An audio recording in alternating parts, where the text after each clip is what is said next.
मित्रों नमस्कार। आज मैं आपके सामने, क्योंकि करंट टॉपिक चल रहा है चिकित्सा को लेकर के, तो मैं भारतीय चिकित्सा के ऐतिहासिक पक्ष पर आज अपनी बात रखना चाहूँगा। जो आज मैं जिस पर बात करूँगा उसका टॉपिक है ब्रिटिशकालीन भारत में चिकित्सा व्यवस्था 1757 से 1850 तक। क्योंकि ब्रिटिश काल की संपूर्ण चिकित्सा पद्धति को दो भागों में मोटे तौर पर मैंने विभाजित किया है। पहला भाग 1757 से लेके 1850 तक का है और 1850 के बाद 1947 तक पूरा मैं इसमें कवर करूँगा। तो आज ये पहला भाग कहें उसे, या ब्रिटिशकालीन भारत में चिकित्सा व्यवस्था 1757 से 1850 को मैंने इसमें कवर किया है। जहाँ तक भारतीय शिक्षा पद्धति का प्रश्न है, तो प्राचीन काल में आयुर्वेद ही मुख्य रूप से भारतीय शिक्षा का प्रमुख अंग रहा है। और जो आयुर्वेद है इसकी उत्पत्ति भारत में हुई और इसकी उत्पत्ति भी दैवीय बताई जाती है। क्योंकि वैदिक काल से लेकर के आज तक आयुर्वेद भारत की प्रमुख चिकित्सा पद्धति बनी हुई है। तो मैं अधिक तो इस पर नहीं बोलूँगा।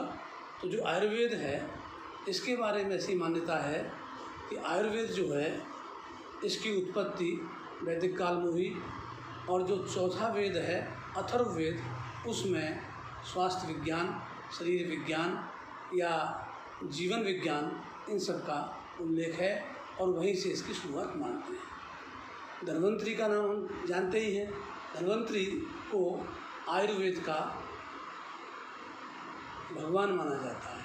वैसे तो उन्हें लाइफ का ही, जीवन का ही ईश्वर माना जाता है कि जीवन जो है उनको स्वस्थ रखने में धन्वंतरी का ही जो है आशीर्वाद रहता है।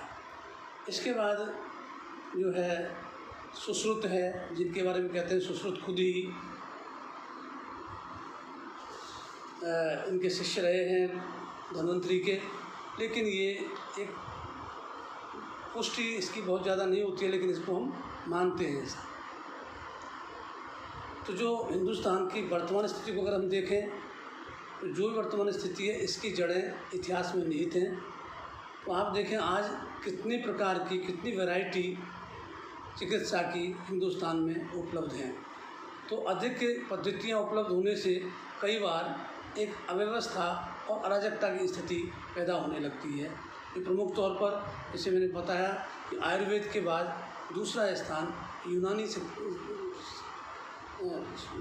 चिकित्सा पद्धति को रहा है और यूनानी चिकित्सा पद्धति का आगमन हिंदुस्तान में मध्यकाल में प्रमुख तौर पर हुआ है।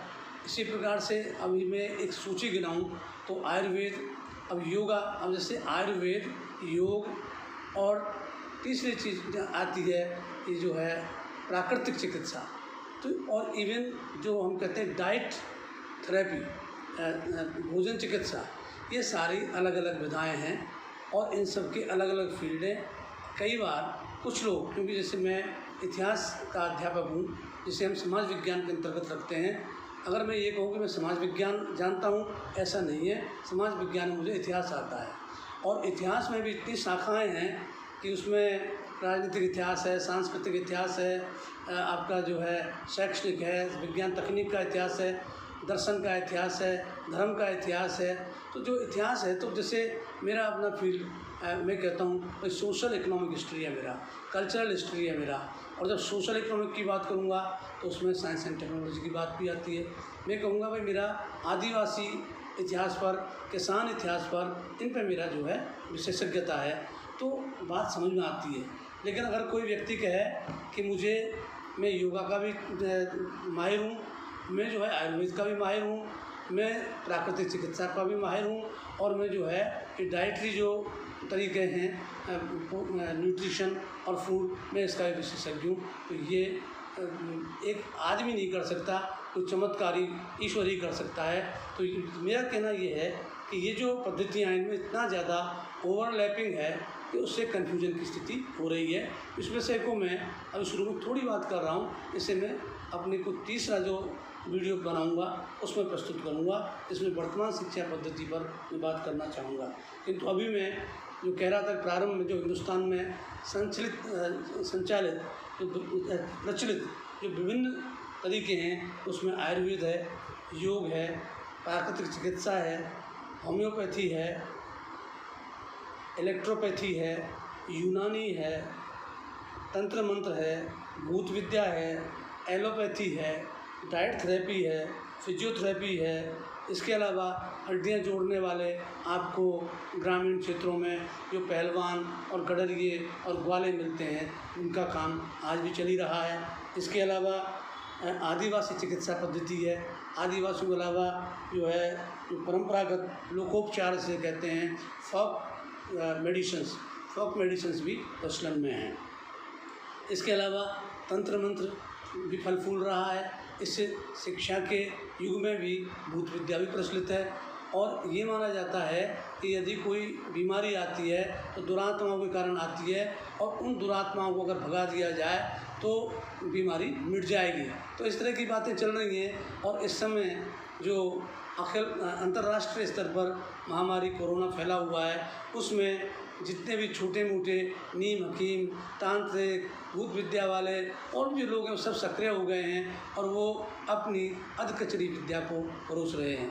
तो वैसे तो क्या है, जैसे फिजियोथेरेपी नेचुरोपैथी है, नेचुरोपैथी और होम्योपैथी इन दोनों का ओरिजिन हिंदुस्तान में है किंतु इनका डेवलपमेंट हिंदुस्तान में नहीं हुआ, बल्कि जर्मनी से नेचुरोपैथी और होम्योपैथी आई, जो कि हिंदुस्तानी नॉलेज है लेकिन बाया जर्मनी हिंदुस्तान में पहुंची।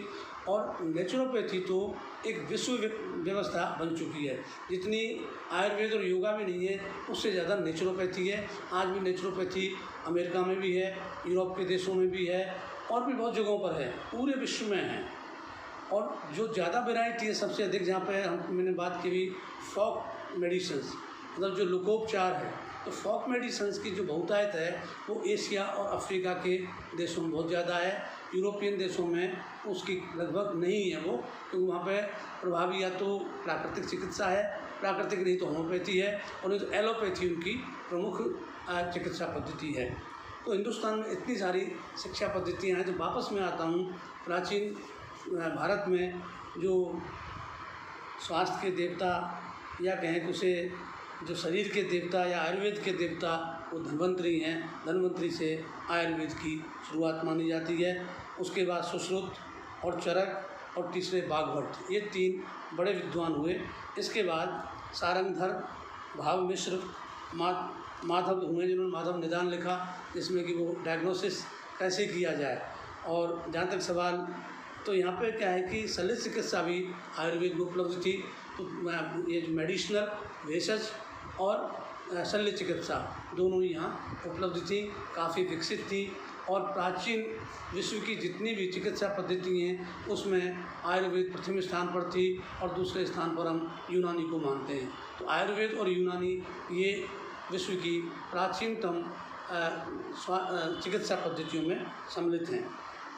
इनकी हम विस्तार से बात अलग से करेंगे।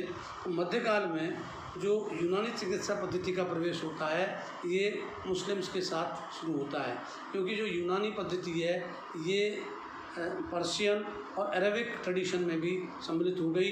तो जो दिल्ली सल्तनत जब मध्यकाल में स्थापित हुआ 12वीं सदी के अंत में कहें गया 13वीं सदी के प्रारंभ में, तो उन्हीं के साथ में ये यूनानी चिकित्सा पद्धति आती है।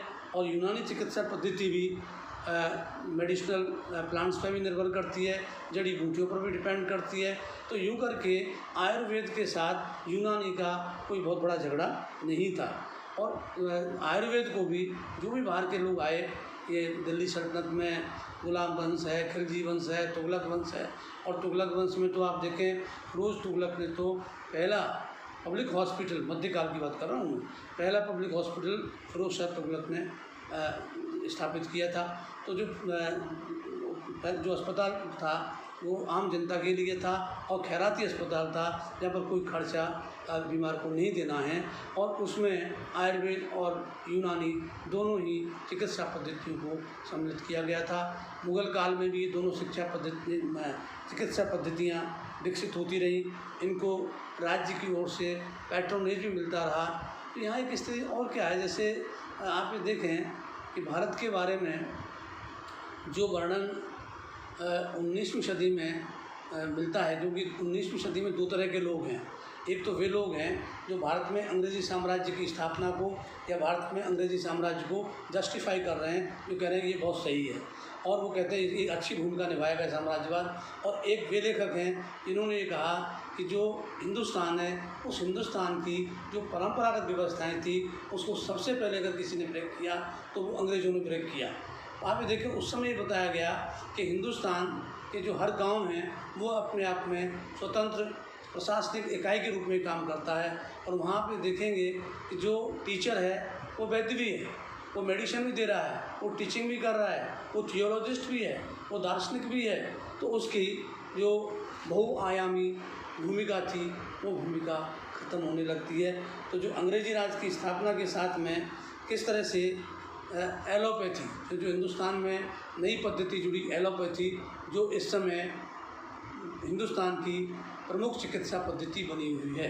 चाहे आज भी स्थानीय स्तर पर जब तक गंभीरता नहीं होती है तो बड़े अस्पतालों में लोग नहीं जाते हैं, और आज भी घरेलू नुस्खे, जड़ी बूटियाँ, किचन जो है आपका किचन में उपलब्ध मसाले, आप तुलसी, नीम, नींबू, प्याज, तमाम तरह की चीज़ों का उपचार आप उनसे करते हैं। आयुर्वेद को भी आप लेते हैं, आयुर्वेद की भी भरपूर कंपनियां हिंदुस्तान में हैं। किंतु सबसे बड़ा सवाल क्या है कि कभी कभी इन एलोपैथी और आयुर्वेद के बीच में संघर्ष की स्थिति दिखाई देती है, क्योंकि दोनों एक दूसरे को पसंद नहीं करते हैं और दोनों को एक दूसरे के बारे में पढ़ाया भी नहीं जाता है और पढ़ाया भी नहीं जाना चाहिए। लेकिन इनके बीच में कोई अंतर्विरोध नहीं होना चाहिए, क्योंकि दोनों ही पद्धति को आम जनता स्वीकार करती है। तो ये दोनों पद्धतियाँ अपनी अलग अलग हैं। आयुर्वेद वर्सेस एलोपैथी की मैं बात नहीं कर रहा हूँ, लेकिन अब मैं जो यहाँ बताना चाह रहा हूँ कि भाई एलोपैथी का प्रवेश कैसे हुआ। तो आप देखें हिंदुस्तान में प्रमुख चिकित्सा पद्धति अंग्रेज़ों के आने के बाद भी आयुर्वेद और यूनानी रहे। बाकी और जितनी पद्धतियाँ हैं, जो चाहे ट्राइबल हों, चाहे वो फोक हों, चाहे वे और भी देसी नुस्खे हों या तंत्र मंत्र भी हों, जो आज भी चल रहे हैं। तंत्र मंत्र तो हर चौराहे पर सुबह टोना टोटका आपको दिख जाएगा। कोई पानी फेंक रहा है, कोई नज़र उतार रहा है, कोई अग्नि प्रज्वलित कर रहा है, कोई आरती उतार रहा है। पता नहीं किसी तरीके के अंधविश्वास हमारे सामने आ रहे हैं, और उनसे हम लोग क्योंकि जब आदमी को सीधे मौत दिखाई देती है तो वो हर तरह के सॉल्यूशंस को अपनाने के लिए तैयार है। वो फ्री नहीं सोचता ये सॉल्यूशन वैज्ञानिक है, ये अप्रूव्ड है, अनअप्रूव्ड है, ये लीगल है या इलीगल है। क्योंकि जब जीवन पर आन पड़ी हो तो जीवन की रक्षा ही सबसे बड़ी बात है। जो मैंने कहा कि भारत में विधिवत रूप से जो एलोपैथी का प्रवेश होता है वो 16वीं सदी में होता है, और 16वीं सदी में ख़ास तौर पर ये स्पेनिश, पुर्तगाली, ये डच, फ्रेंच, ब्रिटिश, ये जो यूरोपियन कंपनियां थीं, ये यूरोपियन कंपनियां जब व्यापार करने के लिए भारत में आईं तो उन कंपनियों में जो यूरोपियंस काम करते थे, उन यूरोपियंस की स्वास्थ्य की केयर के लिए एलोपैथी के डॉक्टरों को पश्चिम से लाया जाने लगा, और उनको यहाँ की चिकित्सा पद्धति से कोई सरोकार भी नहीं था, और यहाँ की जनता और यहाँ के शासकों से भी कोई मतलब नहीं था। उनका काम केवल अपने जो उनके पैट्रन्स होते थे, जो उनके संरक्षक थे, कंपनियों के अधिकारी या कंपनी का जो भी बोर्ड ऑफ डायरेक्टर्स था या जो भी संचालक मंडल था, तो वो उसके प्रति वफादार लोग थे। तो उन्होंने ये चिकित्सा पद्धति की एलोपैथी लाए।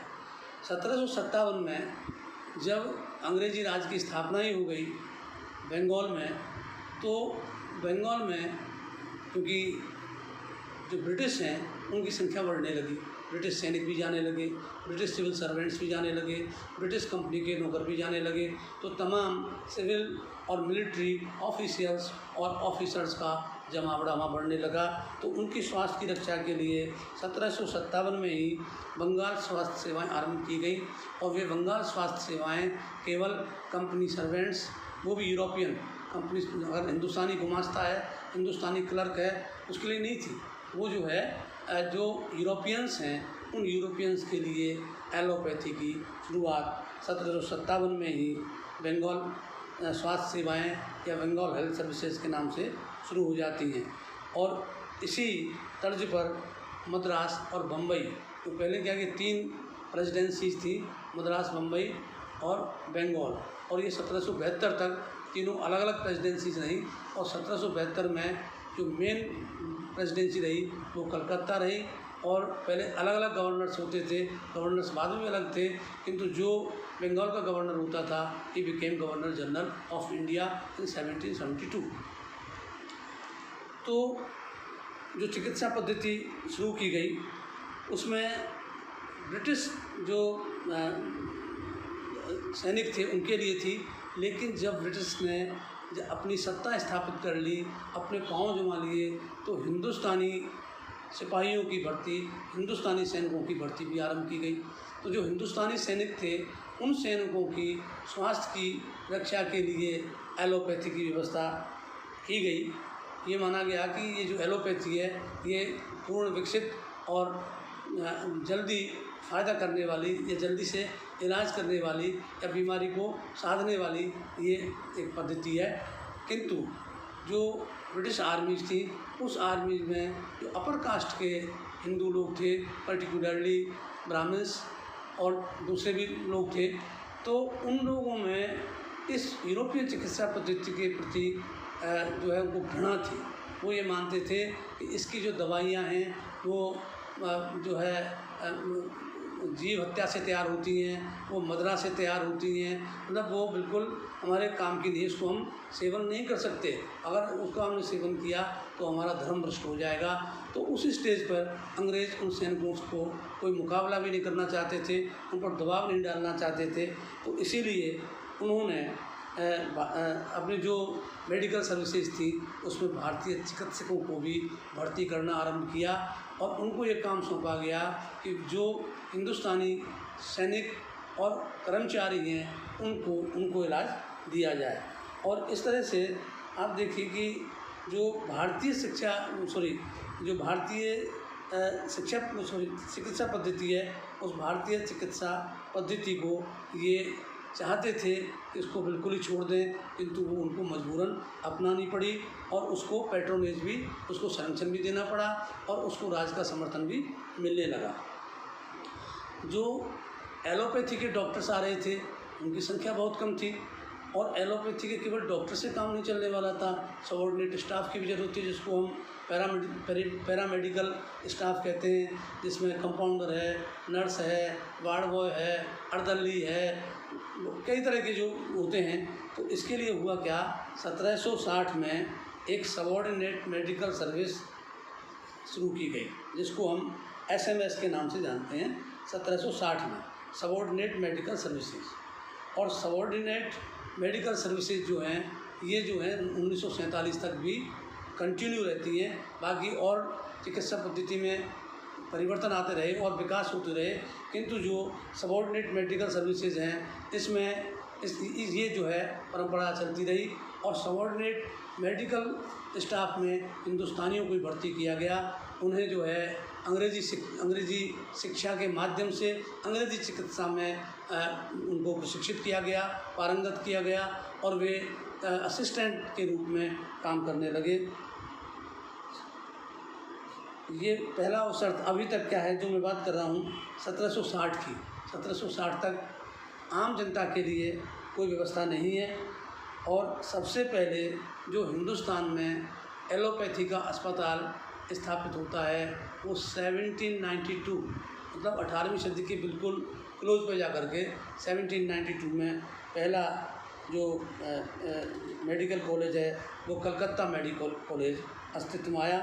और इसी के साथ में इस जो है और भी जो है विस्तार होने लगता है शिक्षा का। और इन जो अस्पताल कलकत्ता में आया, इसमें एक ही वो था कि जो क्रिटिकली इलनेस है, जो बिल्कुल बहुत ज़्यादा क्रिटिकल पोजीशन जिनकी है, उन्हीं मरीजों को इसमें इलाज दिया जाने लगा। और जब 1792 में कलकत्ता में अस्पताल खुल गया तो वह व्यवस्था एलिट्स की व्यवस्था थी, वैसे विशिष्ट जनों की। और विशिष्ट जनों में इस समय जो हिंदुस्तान में अंग्रेज़ी संरक्षण में राजा, महाराजा, नवाब और रईस लोग, दूसरे जो व्यापारी, वो लोग जो हैं अपने सेवा में, जो मतलब एक तरह से एस्टेट होल्डर्स थे, जिनके पास अपनी एस्टेट्स थी, उन्होंने यूरोपियन डॉक्टर्स, एलोपैथी के डॉक्टर्स को अपनी सेवाओं में एम्प्लॉयमेंट देना शुरू किया। और इससे ये रहा कि इसका जो विस्तार है एलोपैथी का, वो और तेज़ी से होने लगा। तो मैं आगे बात करना चाहता हूँ कि वैद्य और हकीम जो आयुर्वेद में प्रैक्टिस करते थे उनको वैद्य कहा जाता था, और जो यूनानी की प्रैक्टिस करते थे उनको हकीम कहते थे। तो वैद्य और हकीम की प्रशिक्षण की कोई व्यवस्था मध्यकाल में भी नहीं थी, बल्कि अधिकांशतः ये था, या तो यह पुश्तैनी व्यवसाय बन गया था, बाप से बेटा हकीमगिरी और इधर जो है वैद्यगिरी वो सीख सकता था। तो वैद्य और हकीम बनाने के लिए कोई फॉर्मल एजुकेशन का सिस्टम नहीं था। और जो आश्रम हुआ करते थे, गुरुओं के आश्रम, उन आश्रमों में जो शिक्षा थी उसमें भी खास तौर पर आयुर्वेद की शिक्षा का प्रबंधन तो प्राचीन काल से ही था। और ये जो आयुर्वेद की शिक्षा का प्रबंधन है, ये प्राचीन काल में काफ़ी लोकप्रिय था। और उसके बाद आगे जो है इसको पैट्रोनेज न मिलने के कारण वो शिक्षा प्रशिक्षण व्यवस्था कम हो गई। तो ज़्यादातर या तो वैद्य और हकीम लोग जो हैं अपने बच्चों को सिखाते थे, या जो उनके सहायक कर्मचारी के रूप में काम करते थे दवाइयाँ बनाने में या दूसरे काम में, तो अन्य लोगों को जिन्हें चिकित्सा में रुचि होती थी उनको काम सिखाते थे। तो इसमें थ्योरेटिकल कम था, प्रैक्टिकल ज़्यादा था। तो इस तरह से एक व्यवस्था सीखने सिखाने की चलती रही। और साथ ही साथ क्या था कि जो ये फॉक प्रैक्टिशनर्स थे, जिनको बाद में क्वैक्स कहा गया, उनका ये नीम हकीम है, लेकिन जो फॉक प्रैक्टिशनर्स थे जो गांव में बैठे हैं, अब मैं आपको ज़्यादा विस्तार हो जाएगा इसका, लेकिन मैं भी उन जड़ी बूटियों के बारे में बचपन में देख चुका हूँ जिनका उपयोग गांव वाले करते थे। अब वे जड़ी बूटियाँ वहाँ से गायब हो गई हैं, क्योंकि वो परिवर्तन इतने आए भौगोलिक, उन परिवर्तनों के कारण वनस्पति में भी परिवर्तन आया है। तो वापस मैं बात करना चाहूँगा कि हमें देखते हैं कि 18वीं सदी में यूरोप में विज्ञान और तकनीक का विकास तीव्र गति से होता है। जैसा आप जानते हैं, ये औद्योगिक क्रांति का युग था, और औद्योगिक क्रांति ने ही यूरोप को दुनिया की सारी सभ्यताओं से बहुत आगे पहुंचा दिया, और वो बहुत आगे निकल गए। और उन्होंने उस विज्ञान को स्वास्थ्य विज्ञान में भी शामिल करना शुरू किया।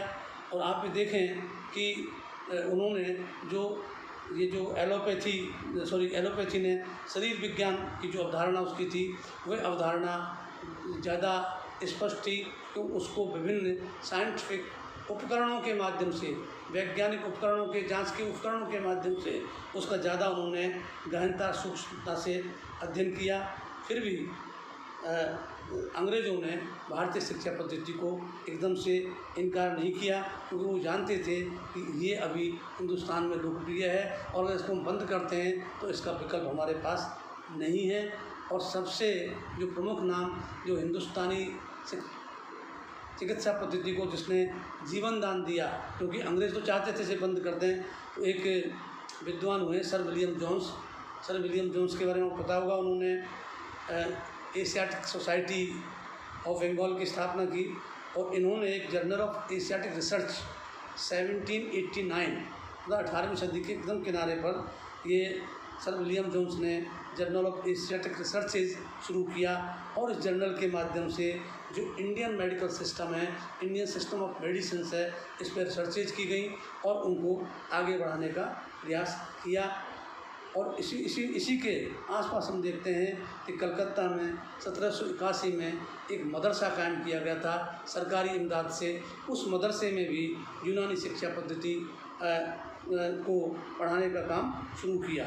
इसके बाद देखते हैं 1824 में आपका कलकत्ता संस्कृत कॉलेज की स्थापना होती है और इस संस्कृत कॉलेज में प्रारंभिक तौर पर आयुर्वेद चिकित्सा पद्धति को भी, मतलब शिक्षा के और अन्य विषयों की शिक्षा के साथ जो है चिकित्सा की शिक्षा भी दी जाने लगी और इसमें आयुर्वेद पर शिक्षा दी जाने लगी।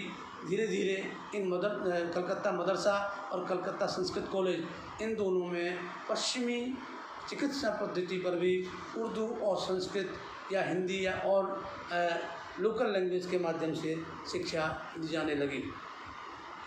1820 में हम देखते हैं कि यूरोप में चिकित्सा विज्ञान का तीव्र गति से विकास होता है और सबसे बड़ी चीज़ जो एनाटॉमिकल और पैथोलॉजिकल रिसर्चेज हुई, उन्होंने एलोपैथी चिकित्सा पद्धति को बहुत आगे पहुंचा दिया। 1820 के बाद हम देखते हैं कि वहाँ जो प्रसूति कार्य है या गायनोकोलॉजी है एक महत्वपूर्ण क्षेत्र बना और इस गायनोकोलॉजी ने जो पैदा होते ही जो बच्चे मर जाते थे या ड्यूरिंग डिलीवरी बच्चे मर जाते थे या जच्चा मर जाती थी, उन सबको रोकने में बड़ी कामयाबी हासिल की। और 1835 में उसी समय हिंदुस्तान में एक जो है नेटिव मेडिकल इंस्टीट्यूट भी कायम हुआ और जो नेटिव मेडिकल इंस्टीट्यूट है ये भी 1922 में कायम होता है, नेटिव मेडिकल इंस्टीट्यूट। और इस मेडिकल इंस्टीट्यूट में पश्चिमी जो चिकित्सा पद्धति है उसकी शिक्षा भी दी जा रही थी और साथ ही साथ जो तरक्की हो रही थी विज्ञान की यूरोप में, तो उन्होंने जो आधुनिक उपकरण हैं जांच के, जिसमें थर्मामीटर आया, स्टेथोस्कोप आया, माइक्रोस्कोप आया, जो डायग्नोसिस के जो तरीके हैं उससे डायग्नोसिस की क्षमता में वृद्धि हुई और उस क्षमता से ये जान पाए कि जहाँ हमारा जो भारतीय चिकित्सा पद्धति थी, भारतीय चिकित्सा पद्धति जब ये कहती थी भाई जैसे आयुर्वेद मानता है कि 3 तत्व होते हैं, वात, पित्त और कफ, और इन वात, पित्त, कफ ये 3 तत्व उस मानव के शरीर के, इनमें जब असंतुलन पैदा होता है तो कोई भी एलिमेंट, कोई बीमारी होती है। लेकिन अब ये जो नई जो एनाटॉमी और जो पैथोलॉजी का डेवलपमेंट हुआ तो उसमें ये तय हुआ कि पूरा शरीर बीमार नहीं होता है, इस शरीर का कोई अंग या उस अंग का कोई टिश्यू जो है बीमार होता है और उसको हम ठीक कर सकते हैं। तो ये जो कंसेप्चुअल जो अवधारणात्मक परिवर्तन है वो हमें देखता है कि जो हमारी चिकित्सा पद्धति है भारतीय, वो एलोपैथी से पिछड़ने लगती है। दूसरा क्या हो रहा है, एलोपैथी को जो पैट्रोनेज मिल रहा है, जो सर्वशक्तिमान हो गए हैं अंग्रेज इस समय तक, तो आते आते उनका साम्राज्य विस्तृत हो चुका है विश्व में, तो उनका समर्थन जिस चिकित्सा पद्धति को प्राप्त है उसके कॉलेज खोले जा रहे हैं, तमाम विकास हो रहा है जैसा।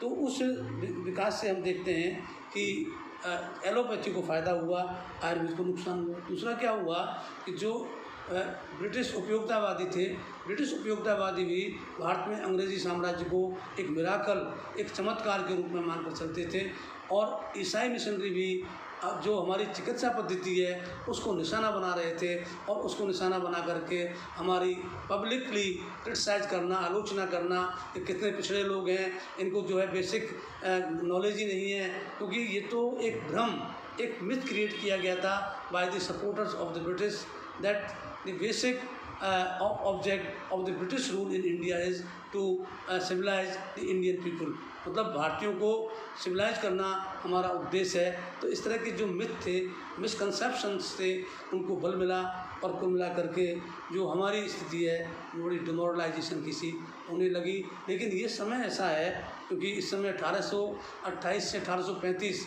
जब विलियम बेंटिक यहाँ है, विलियम बेंटिक कट्टर साम्राज्यवादी था और उसने जो रिफॉर्म्स किए, सोशल रिफॉर्म्स किए, उसके ठीक है उसको हम लोग मानते हैं, राम मोहन राय के योगदान को मानते हैं, किंतु उस दौरान ये सिद्ध जरूर किया गया कि कितने कमतर हैं, मतलब कितने छोटे हैं, कितने पिछड़े हुए हैं भारतीय लोग, जहाँ इतनी अमानवीय परंपराएं उपलब्ध हैं, संचालित हैं, जबकि इससे भी ज़्यादा हीन जो है मानव विरोधी चीज़ें इंग्लैंड में मौजूद थी, यूरोप में भी मौजूद थी। उस पर बात फिर कभी करेंगे।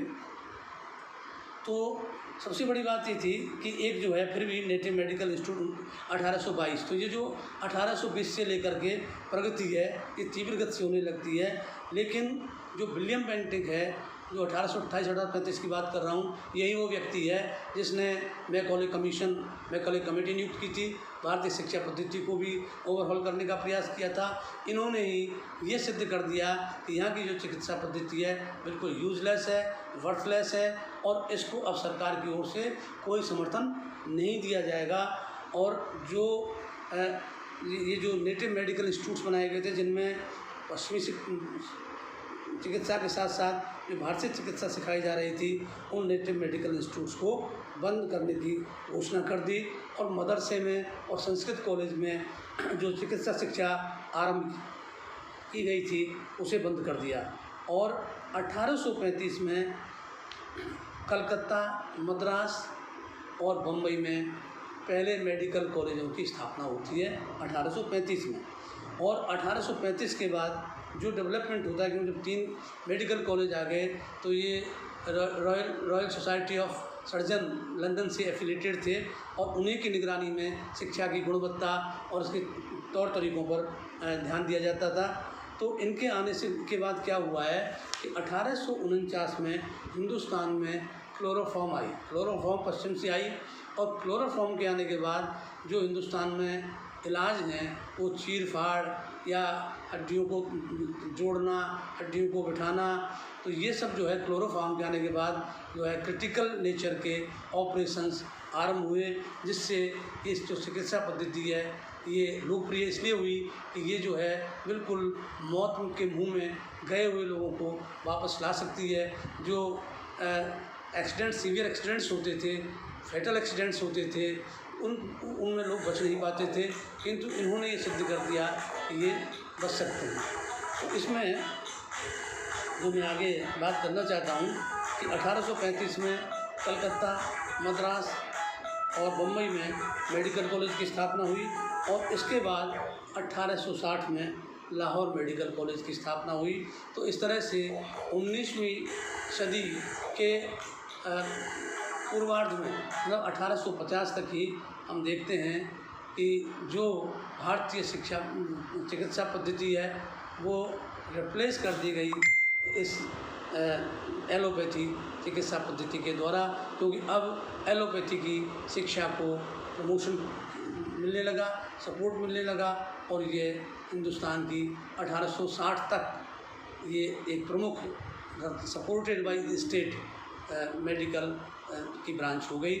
और इस तरह से जो हिंदुस्तानी चिकित्सा पद्धति थी जो कि विकसित थी आयुर्वेद और यूनानी, वो और ज़्यादा पिछड़ने लगी, ना रिसर्चेज होने लगी, तो उसमें एडवांसमेंट नहीं हुआ, इस तरह वो पिछड़ती गई। अब हम अगले एपिसोड के अगले जो वीडियो होगा उसमें हम 1850 से लेके और 1947 तक जो प्रमुख बातें हैं उनको हम बताएंगे।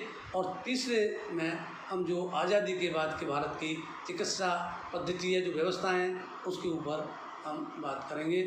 मैंने अपने इस लगातार जो प्रेजेंटेशन है इसमें बार बार जो पश्चिमी शिक्षा पद्धति और पश्चिमी चिकित्सा पद्धति के बीच कुछ कई बार कन्फ्यूजन नहीं है, क्लैरिटी है, लेकिन वो कई बार शब्द आ जाता है क्योंकि मैं पश्चिमी शिक्षा पर भी आजकल काम कर रहा हूँ, उस पर भी एक वीडियो की सामग्री चल रही है। तो धन्यवाद, नमस्कार।